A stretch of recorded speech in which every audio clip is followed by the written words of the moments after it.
É uma enorme satisfação estarmos aqui hoje reunidos, ainda que por videoconferência, para darmos início à apresentação de tese de doutorado em produção vegetal no semiárido. Esse trabalho foi intitulado como Predição de colheita e estimativas do tamanho e formato de parcelas experimentais para avaliação dos descritores fenotípicos em palma gigante, ou Pontifex Indica 1000. Técnica do presente trabalho, nós temos a orientação do professor Inácio, professor Sérgio como orientador, os professores Alcinei e Abner como colaboradores e a pesquisadora Maria Geralda como conselheira do presente estudo. Eu sou Bruno Vinícius e sou doutorando desse projeto. A tese ela foi estruturada em dois segmentos: estimativas do tamanho de parcela e modelos para a predição de colheita. Podemos iniciar com algumas perguntas para que, no decorrer da apresentação, tenhamos respostas a depender da nossa reflexão. A primeira: em ensaios agrícolas, por que é importante que o pesquisador tenha um respaldo científico acerca do tamanho ótimo de parcela experimental? Uma possível reflexão é que, na experimentação agronômica, é necessário que o pesquisador defina adequadamente o que constituirá a unidade experimental básica, com vistas a aumentar a eficiência do experimento pela redução do erro. Com isso, tem-se a otimização dos recursos agrícolas, sendo eles insumos, mão de obra e área. Para a predição de colheita, fazemos a mesma pergunta: por que é tão importante e, ao mesmo tempo, complicado a predição de colheita em agronomia? Importante porque permite ao pesquisador o planejamento estratégico das suas atividades, seja com relação ao dimensionamento do rebanho, número de animais a serem arraçoados na estação seca, ou possibilidade de comercialização do excedente da produção, e a mesma forma de expansão de novas áreas, também denominada como palmal. E complicado? A complicação vem de dois fatores: a complexidade e a singularidade. Primeiro que o vegetal é infinitamente complexo, pois tudo está rigorosamente ligado a tudo no sistema de produção. A planta inserida ao solo sofre influência direta dos fatores físico, químico e biológico. Em contato com a atmosfera, nós temos influência da temperatura, pressão, umidade, radiação e precipitação, entre outros fatores climáticos. E quando fazemos o exercício da modelagem, nós buscamos a simplificação da realidade, para tentar isolar aquelas variáveis mais relevantes ou com maior poder de explicação da variável resposta, para poder antecipar, dessa forma, o fenômeno que nós desejamos conhecer. E também a colheita e também o seu potencial produtivo. E a singularidade? O vegetal é especificamente singular, não permitindo que esses modelos possam ser extrapolados para outra cultura. Como dito anteriormente, a tese é estruturada em dois segmentos. Nós temos agora, dentro de cada segmento, os métodos que foram desenvolvidos para estimar o tamanho de parcela. O método da máxima curvatura foi o primeiro deles. Comparação de variância, modelos com resposta platô, nós usamos o linear e o quadrático. Trabalhamos com o tamanho de parcela conveniente pela metodologia de Hathaway. Também a melhor parcela pela informação relativa. Fizemos um outro estudo de compilação com comparação de todos esses métodos e, por fim, fizemos uma ferramenta didática para a representação agronômica dessa cultura. Quanto à predição de colheita, nós trabalhamos com os modelos de RNA, o modelo de regressão, simples, múltiplas e de interação, e depois a compilação desses dois modelos. Você deve estar se perguntando, por que fazer o uso de tantos modelos?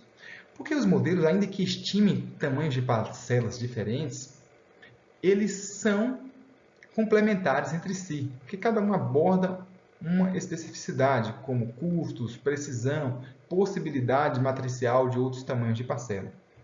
Ok? Para a palma forrageira gigante, nós temos a ausência de estudos acerca do tamanho ótimo da parcela experimental. em que esses diversos trabalhos têm sido desenvolvidos baseados na experiência do pesquisador, nos recursos disponíveis ou mesmo material genético a ser utilizado. Como já dito, é necessário que o pesquisador defina adequadamente o que constituirá a sua unidade experimental básica, no intuito de aumentar a eficiência do experimento pela redução do erro. Kaknalut acrescenta que o tamanho da parcela experimental ele não pode ser generalizado, pois sofre influência dos fatores como clima, solo e da cultivar, e tem que ser determinado para cada cultura e local em que ocorram condições divergentes das já determinadas.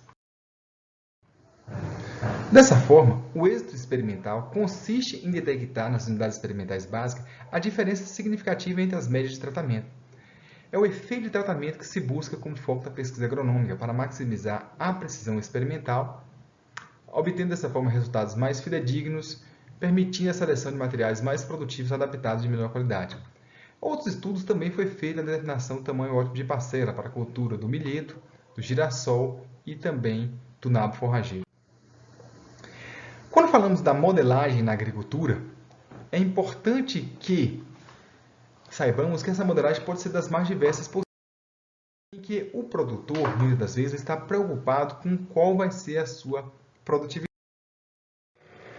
Observando aqui um modelo de predição de colheita no milho, na cultura do milho, que foi feito por redes neurais artificiais, tipo Percept Backpropagation, de multicamadas, que nós temos aqui algumas variáveis definidas como variáveis explicatórias ou preditoras. Índice de área foliar, a matéria verde total, a altura da planta e o número de plantas por metro quadrado. O que o produtor quer saber? Qual vai ser a sua produtividade? E quanto melhor esse ajuste entre as variáveis preditoras e a variável predita, melhor o sucesso na estimativa da predição. Com o melhor ajuste alcançado por efeito intenso do treinamento, permite ao produtor estimar a produtividade com maior assertividade, com maior segurança, pela redução do erro relativo médio e da variância. Dessa forma, uma rede com 4 neurônios na camada de entrada, 35 na camada oculta e 1 na camada de saída, nós temos um ajuste perfeito com R2 igual a 1. Ou seja, tudo aquilo que foi predito vai ser observado em campo. Assim, pelo fato dos estudos com a palma forrageira retratarem uma realidade discrepante acerca do tamanho ótimo de parcela experimental, esse estudo da tese propõe um subsídio ao pesquisador pela determinação do tamanho ótimo de parcela por diversos métodos. E considerando a importância do entendimento sobre o comportamento vegetal para o planejamento das atividades agrícolas, foi também estimado a produtividade da palma por meio dos diversos modelos biomateriais desenvolvido no Instituto Federal Baiano, campus Guanambi, em que, através do modelo da experimentação em branco, ensaio de uniformidade ou experimentos homogêneos, em que toda a área recebe o mesmo tratamento, elas são submetidas ao mesmo tratamento, nós mensuramos nessa área as variáveis altura de planta, comprimento, largura e espessura do cladódio, número de cladódios e massa do cladódio.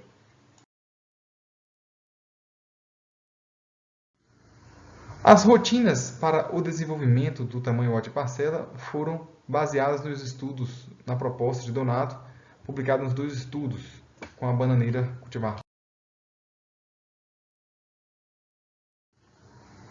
Aqui nós temos o formato da área, para vocês entenderem, que foi submetida a um ensaio de uniformidade. Então, toda essa área recebeu a mesma orientação agronômica com as mesmas práticas culturais. Nós temos aí, com parcela útil, 8 colunas e 48 plantas por coluna. 15 formatos. Publicados. Nós publicamos inicialmente o tamanho de parcela para experimentos com palma forrageira. Nós trabalhamos com o método da máxima curvatura. Só como exemplo aqui, colocando para a variável espessura do cladódio o tamanho ótimo de parcela com 9 unidades básicas. Para Santos, é necessário que o pesquisador se atenha ao tamanho ótimo, pois se trata de um modelo de potência com determinação algébrica. Então, a precisão aqui é assegurada. Dessa forma, nós observamos que com o aumento do tamanho de parcela não se ganha muito em precisão. Você tem que dobrar o tamanho de parcela, por exemplo, para 18 unidades básicas, para ter uma precisão aí de apenas aproximadamente 6% de precisão. Esse estudo também foi desenvolvido com as culturas do feijão comum e o feijão calpi, com essas quantidades de unidades. Por esses gráficos, nós temos aqui a importância para a estimativa do tamanho de parcela. Por exemplo, para a variável produtividade, nós conseguimos estimar o tamanho de parcela com 5 unidades básicas. Que como cada unidade básica tem 1 metro de fileira de planta entre 0,5 entre fileiras, nós temos 2,5 metros quadrados. E aqui para estande, 6 unidades básicas. Ao passo que muitas pesquisas estão sendo desenvolvidas aí com 60 plantas, unidades básicas, e outras aqui com 100 plantas de unidades básicas, né? Então, um tamanho de parcela muito acima do que foi recomendado. Para a cultura do mamoeiro, Silva e colaboradores, esse trabalho também foi desenvolvido sob a orientação do professor Sérgio, eles determinaram o tamanho ótimo de parcela com 7 unidades básicas, para permitir uma avaliação eficiente de diversos descritores, né? Altura de planta, número de frutos, produtividade, comprimento de diâmetro, peso, firmeza, diâmetro de cavidade, entre outras variáveis aí da planta. Outro estudo acerca do tamanho ótimo de parcela foi também publicado na revista JAS, pelo método da comparação da variância. Esse experimento foi baseado no experimento em parcela subdividida, dividida a área então em blocos, parcelas, fileira e planta.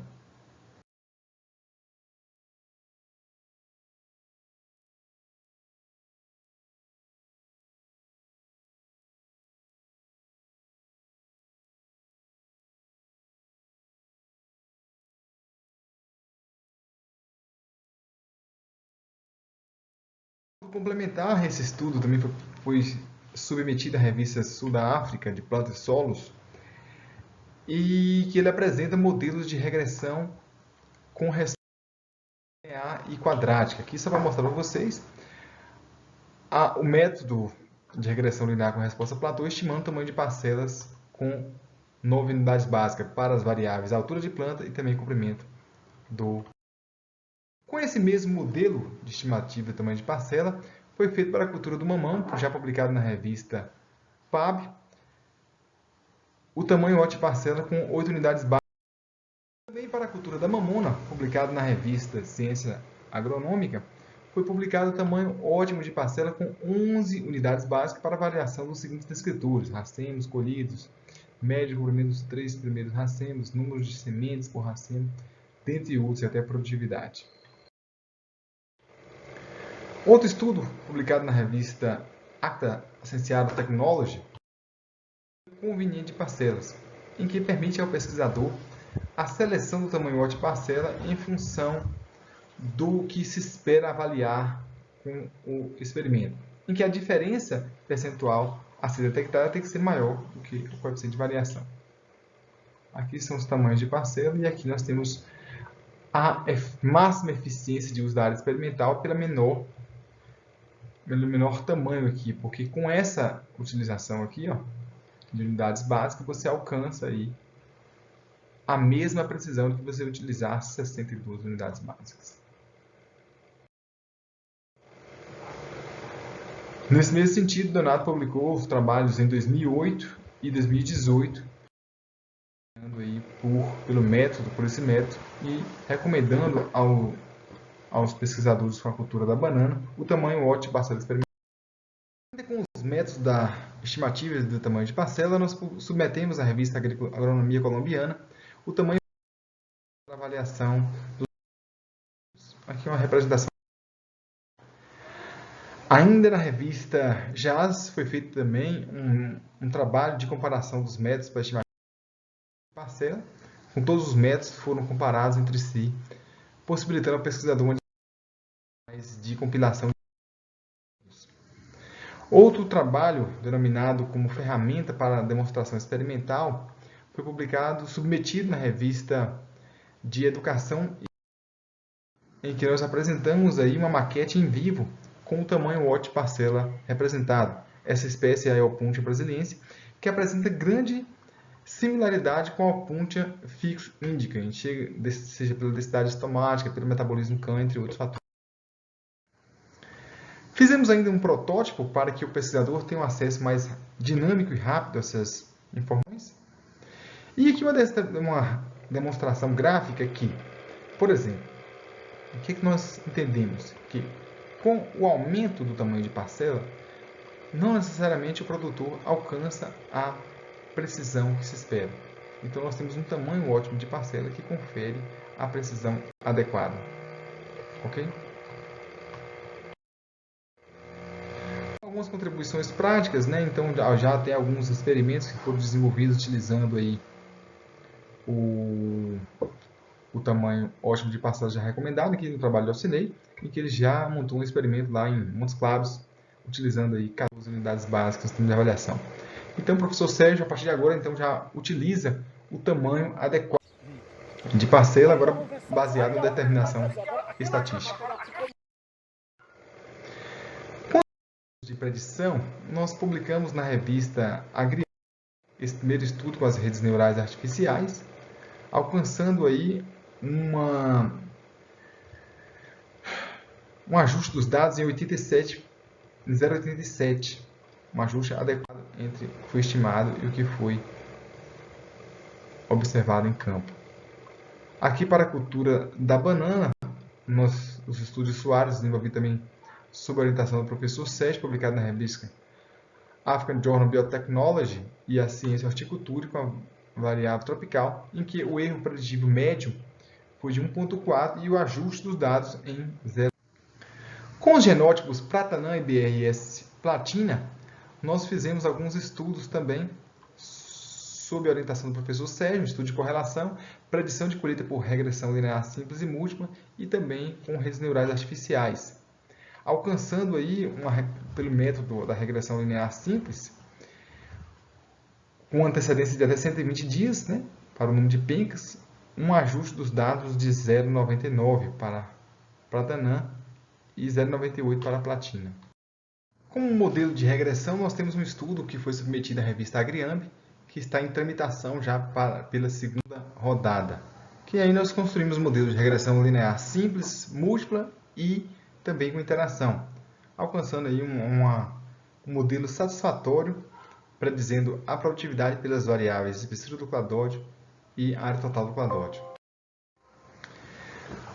Um outro trabalho de compilação que fizemos então sobre a comparação dos métodos de previsão de colheita, observando quais desses métodos aqui apresenta maior proximidade entre os dados observados e os preditos. Aqui uma breve representação publicados. São significativas, né? Para a ciência, nós temos aqui já a citação dos nossos. Trabalhamos também com o avaliador pelo número de trabalhos que foram publicados. Fizemos algum parecido com alguns trabalhos. O presente estudo tem, então, como conclusão que o tamanho ótimo da parcela experimental com 8 unidades básicas permite e assegura a máxima precisão experimental. Favorece o controle da heterogeneidade do solo, diminui o erro experimental e apresenta ganhos significativos sobre a precisão. Para a predição de colheita por meio dos caracteres morfológicos, nós temos modelos com regressão linear simples e múltipla e também os modelos com redes neurais. Ao passo que os modelos com regressão linear simples, pelo número de cladódio, nós temos uma satisfação prática e alta aplicabilidade em campo. Aqui nós vamos fazer a construção do aplicativo em pós-doutorado para assegurar, então, a informação pelo produtor. Gostaríamos de agradecer também aos institutos federais, o IFAM, o Instituto Federal Baiano, a Universidade Estadual de Montes Claros e a Coordenação de Aperfeiçoamento Pessoal de Nível Superior, CAPES, pelo apoio financeiro. Então, muito obrigado a todos e desejo um ótimo dia para vocês. Por algum suporte. Muito obrigado. Um abraço.